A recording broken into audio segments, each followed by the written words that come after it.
आस्था का सबसे बड़ा रहस्यमयी संसार, जहां आज भी सुनाई देती है श्री कृष्ण की आहट। यहाँ आज भी राधा के साथ आते हैं श्याम। हर रात यहाँ होती है श्री कृष्ण की अनुपम लीला। हर रात सजता है श्री कृष्ण का अनुपम दरबार। लेकिन यहाँ रात होते ही उड़ जाते हैं परिंदे। चप्पे चप्पे पर छा जाती है रहस्यमयी खामोशी। श्री कृष्ण से पहले कुदरत भी मूंद लेती है आंखें। जहां इंसान का रात में आंख खोलना मना है। जी हाँ, ये भगवान श्री कृष्ण का अद्भुत संसार है।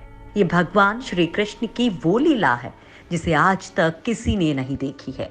वृंदावन के निधिवन में चारों तरफ केवल रहस्य बिखरा पड़ा है। मान्यता है यहाँ रात में आज भी भगवान श्री कृष्ण गोपियों संग रास रचाते हैं।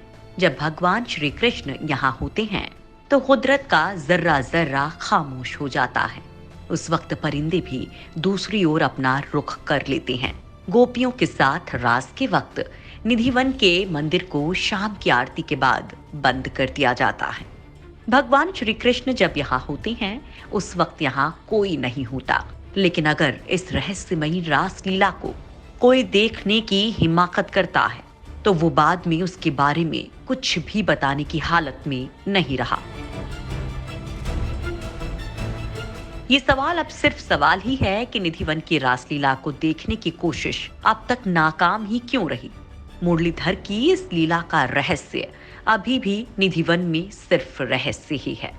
चलिए हम आपको निधिवन की पवित्र स्थली लिए चलते हैं, जहां भक्ति रहस्य की चादर में लिपटी है, जहां कण कण में बसते हैं भगवान श्री कृष्ण। वृंदावन का निधिवन, भक्ति और श्रद्धा में डूबे हुए ये शब्द वृंदावन की कृष्ण भक्ति परंपरा का एक अटूट हिस्सा है। निधिवन न केवल आम लोगों के लिए बल्कि वैज्ञानिकों के लिए भी कौतूहल का विषय बना रहा। पूरे दिन निधिवन का मंदिर श्रद्धालुओं से सराबोर रहता है। यहाँ आया हर भक्त निधिवन की पावन मिट्टी को माथे से लगाता है, जहां पर रोज भगवान के पैर पड़ते हैं। न सिर्फ इंसान बल्कि हजारों सालों से यहाँ हजारों बंदर भी अटखेलियां करते आ रहे हैं। वहीं यहाँ गूंजता रहता है वो मधुर संगीत जो पैदा होता है निधिवन की झाड़ियों में, अपना आशियाना बनाए परिंदों से। लेकिन चाहे वो इंसान हो, बंदर हो या फिर परिंदे, इन्हें यहाँ रहने की इजाजत दिन में ही है। शाम ढलते ही इनको निधिवन छोड़ना ही होता है।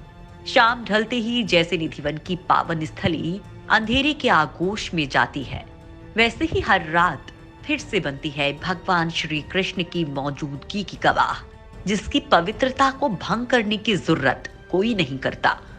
क्योंकि भगवत प्राप्ति का स्तर पाना कलयुग में इंसान के लिए संभव नहीं है, और जिसने भी सच्चाई को समझने की भूल की उसका इस युग से संबंध टूट जाता है। निधिवन की झाड़ियों को देखिए। ये झाड़ियां कोई आम झाड़ियां नहीं हैं, बल्कि अंधेरे के साथ ही इनका स्वरूप श्री कृष्ण की सखियों के रूप में बदल जाता है। इसलिए यहाँ आने वाला हर भक्त बांके बिहारी के साथ इन झाड़ियों को भी प्रणाम करने को नहीं भूलता। शाम के वक्त निधिवन के पुजारी खुद ही इस बात का पता लगाते हैं कि कहीं निधिवन में शाम के वक्त भूल से कोई रह तो नहीं गया, क्योंकि यही भूल इस इंसान के लिए सुबह होते ही भारी पड़ सकती है। विक्रमी संवत 1575 में जन्मे स्वामी हरिदास ने यहाँ पर अपने प्रिय बांके बिहारी की तपस्या की थी, और संवत 1600 की एक सुबह उनकी मुराद पूरी हुई और उन्हें दर्शन हुए वहां रोज विराजने वाली जोड़ी के। स्वामी हरिदास की तपस्या से यहाँ दो मूर्तियां प्रकट हुई, एक राधा की और दूसरी कृष्ण की, जिन्हें देखकर स्वामी हरिदास ने कहा कि आप दोनों की इस अपूर्व सुंदरता को लोग सहन नहीं कर पाएंगे। तो उनकी इस विनती पर इस युग में प्रिया और प्रियतम के ये दोनों रूप एक हो गए, और यही रूप जाना गया बांके बिहारी जी के नाम से। इस मंदिर में विराजे श्री कृष्ण की छवि में मुकुट, पटका और बिंदी के कारण उनमें राधा और कृष्ण दोनों के दर्शन होते हैं। और शाम ढलते ही इन दोनों के साथ कई गोपियां उतरती हैं निधिवन में रास रचाने को।